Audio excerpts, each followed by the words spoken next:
I thought this was very interesting. You know, TNA Wrestling, they've been on a roll the past couple of weeks. These New York shows have been pretty impressive. They've been very solid. But you know, there was a base brawl event that they did in Louisville, Kentucky on July 18th. Nice weather. Looked like it might have been partly sunny. Has a seating capacity of about 13,000. All right. 67 paid customers showed up to this venue. I repeat, about 67 paid customers showed up to this event. Now, there are great photographs that's floating around from people that actually went there. They took some really great photos from all different angles. At most, it looked like maybe there was about, if you're lucky, maybe about 100, maybe 115 people there. But when you really break it down, you can actually see who all had worked there. For the arena, you could see the beer people, the little pretzel food people and all that. You could see who was part of the crew and all that. But apparently 67 paid customers went to this. Now, I know we're going to have some light-headed, cute person that's out there, because we've got it before. And before you say what you're getting ready to say, make sure you listen to this in its entirety. And by the way, we are going to make this be an excerpt on YouTube. Now look, anybody that really peeks their head into the content that we have on our YouTube channel in particular, we love the TNA product. To the point, we've had the opportunity to interview stars from the TNA roster at several points. We've interviewed Gunner. We've chatted it up with Joey Ryan. We chatted it up with Jay Bradley, Christopher Daniels. So we love the TNA product. When they do things right, we definitely give them praise. When they're doing things wrong, we don't do like some wrestling websites, which I'm not going to name, that turn a blind eye to events like this that went down in Louisville, Kentucky, because they want to make sure that they have a healthy relationship with the TNA promotion so that they can score exclusive interviews and all this other good stuff. No, I'm not operating like that. You give us a couple $100, we'll pretend it doesn't. No, I don't operate like that. This guy right here ain't for hire. You're not bribing me. If I see you're doing right, I'm going to give you the praise. If I see you're doing wrong, I'm going to get on that ass.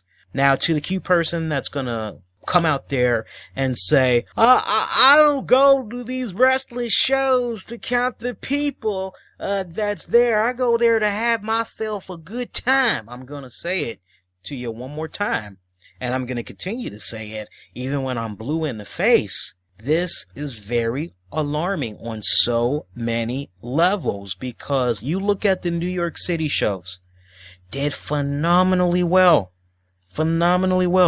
Great attendance, so good. They're going back out there in August. They're going to be doing another batch of shows. If these guys are lucky, TNA Wrestling is able to pack an average arena of like about 300 to 500 people, even though it probably has a sitting capacity of about maybe 3,000 to 5,000. They basically get in about 500.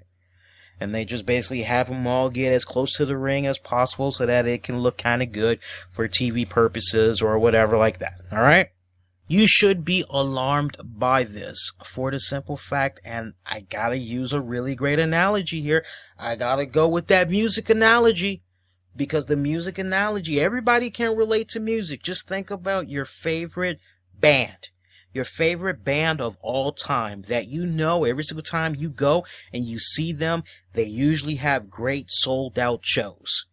In this case, I love going with U2. U2, they are like one of the biggest bands that's out there. Or how about Metallica, for those of you that like your metal. Maybe you like comedy. Maybe we can go with John Witherspoon, alright? Let's say you hear that these guys are going to be in your area. You decide you want to go check them out. You go, and man, there's only 5 people that's there to see them. Now, this is highly unlikely that this would happen, but just for the sake of the argument, let's just pretend. Alright? Make believe for a bit. 5 people, including yourself, showed up to see this artist. And you're saying to yourselves, what the hell is going on here? This is U2, or this is Metallica, or this is John Witherspoon. Why the hell is there only like 5 people here? What went wrong? It's in the right type of venue. We're here at the Verizon Center, or we're here at the Hard Rock Cafe, or we're here at Staples Center, or we're here at DC Improv. Well, I don't understand. What went wrong here? Somebody's head is going to be put on a silver platter. Somebody is going to be losing their job because somebody who was in charge of the publicity, somebody who was in charge of making sure that word had got out about these events, these shows that were going to be coming up, somebody's going to be fired because they were not doing their job right. Now, we talked about the last little event that they did, which was out here in Maryland a couple of weeks back, and a lot of people had commented on that, and we definitely appreciate the feedback that came from a lot of you guys. Look, I want TNA to do right to the point that when they do these house shows, I want for them to have a good, strong attendance. Because when the attendance is good, guess what? 9 times out of 10, that promotion is gonna come back, or that artist is gonna come back, and they're gonna perform for you again. Why? Because there's money that can be made when it's all said and done. When you're putting the type of event that TNA Wrestling did in Louisville, Kentucky, and you only have 67 people show up, I mean, my God, that's like, look, I hear so many people that say all different types of stuff with regards to this. I'm gonna make it be as very easy for TNA Wrestling as possible. First off, I would strongly suggest to TNA Wrestling that they stop doing these type of house shows. Alright? Because if you're not gonna put X amount of money into proper radio advertising, and that's the messed up part. See, I'm on the inside, so I can tell you guys a little bit of things that's going on. And I can tell you guys that there are shows like mine. I can name a list of shows for you guys, but there's definitely a collective amount of shows, including ours, that would love the opportunity to be able to work with TNA Wrestling pro bono.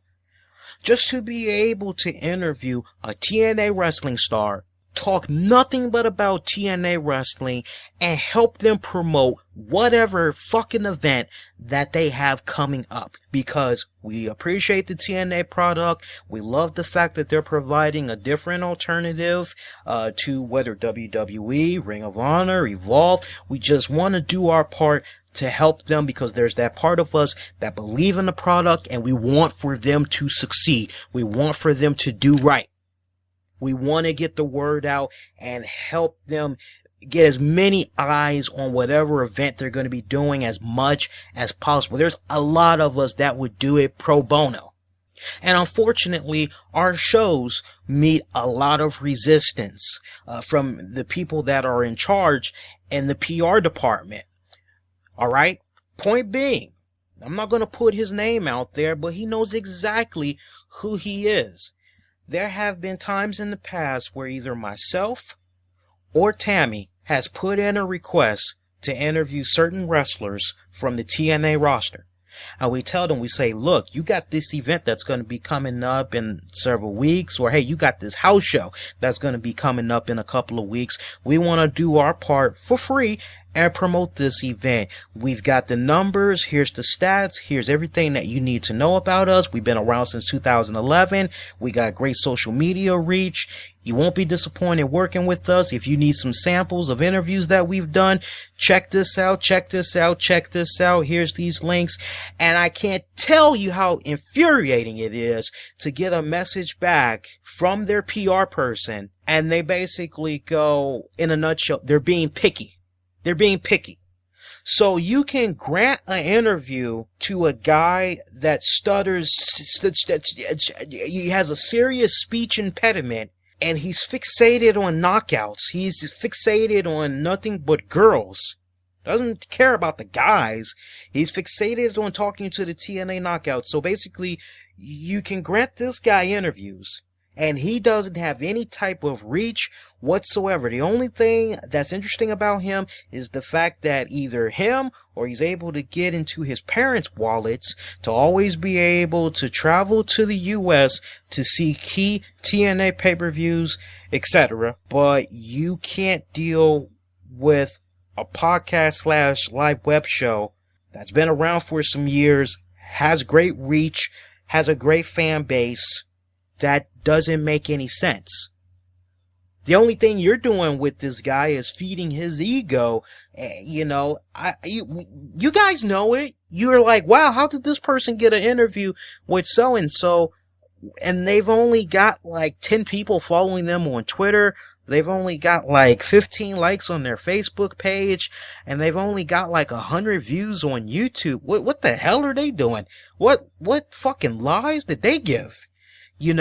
And it's infuriating. I can't tell you how many times me, a couple of buddies of mine that also do their own shows, we all get together and we're like, what the fuck is up with TNA?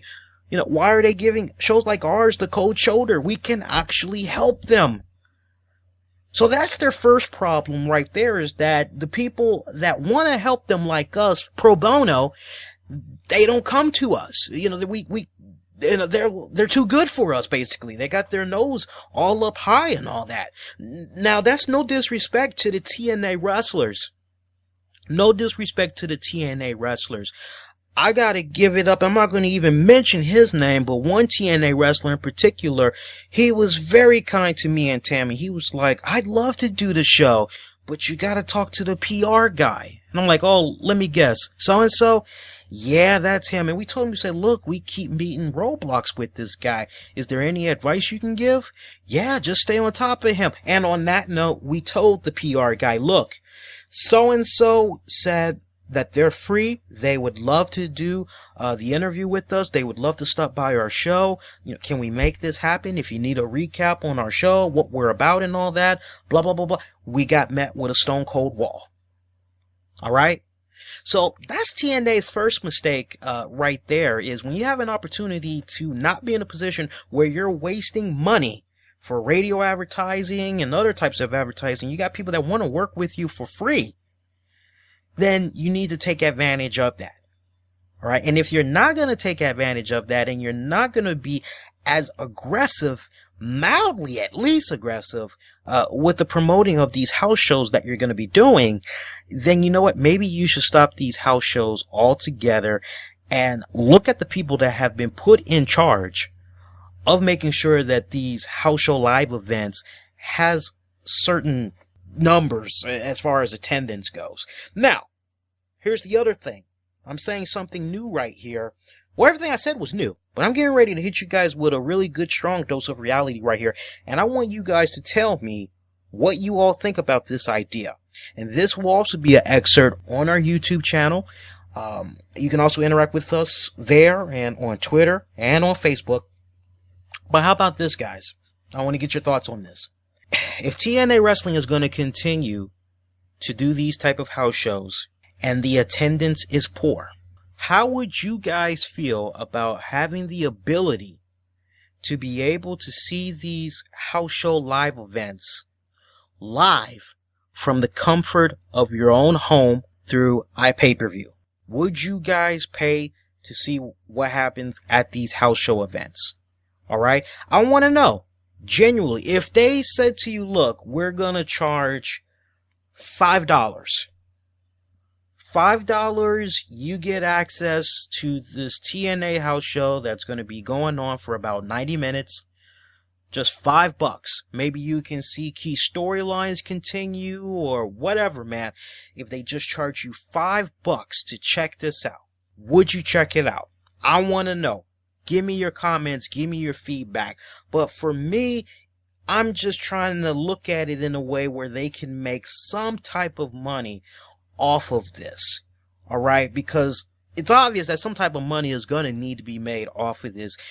If not taking it to iPay-per-view, then maybe having these events be recorded where one particular match had went down and it was very monumental, it was kick-ass, and you know what, you can now have access to this as it's now on DVD. Maybe that's another route that they could go. And you know, they could do like the Extreme Rising promotion, and they can do like some homemade DVD covers and all that other stuff. They don't have to go all balls out like the WWE does and all that. They could do some nice stuff at Kinko's or whatever. How would you guys feel about that if they took that approach? Would you buy these house shows that they do? Sign off on that. Let me know. I'm just trying to think of a way for TNA to make some type of a profit off of these damn house shows, because with an attendance of 67 paid customers that has a seating capacity of 12,000, you ain't making dollars, you damn sure ain't making sense. You're in serious red right there, as far as I'm concerned. Alright? Sign off on that. Let me know what you guys think with regards to that.